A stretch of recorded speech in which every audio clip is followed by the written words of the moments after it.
Hello everybody, thank you for joining me. On this day in 1990, Nelson Mandela was released from his time in prison under the apartheid regime in South Africa. And he's subsequently become recognised globally as a person of real humanity. A person who showed a lot of the qualities that we associate with the best of being human. His courage, his dignity, his charisma, his generosity, his determination to stand up for what was right, his integrity, all these qualities ones we admire because they are somehow what it is to be a good human being. To pick just one of his qualities that we might consider emulating today, it is best described in an incident that occurred when he came to Britain to visit Margaret Thatcher.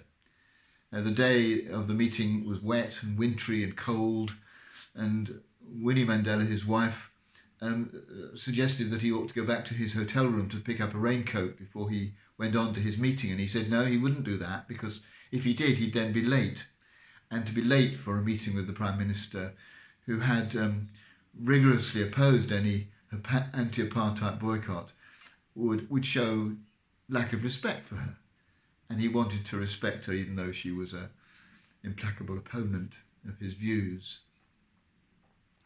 That kind of respect, along with so many other qualities, is one of the powerful things about being human, one of the things that creates change, makes things happen, and which in some ways can't be defeated.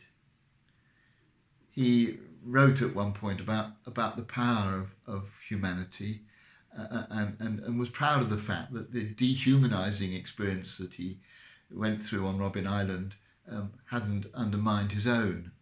No prison walls, he wrote, no guard dogs, or even the cold seas that are like a deadly moat surrounding Robben Island could ever succeed in frustrating the desires of all humanity.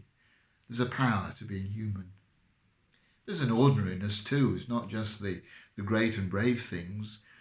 He was vulnerable. He wrote about the experience of coming out of a prison and having to stand in front of huge crowds, that he felt he hadn't the confidence to do it. He lacked the courage, and he also lacked the spectacles. He'd left his glasses on Robben Island, and so he had to borrow Winnie's so he could read his prepared notes. An example of what it is to be human that reassures me in my aged forgetfulness.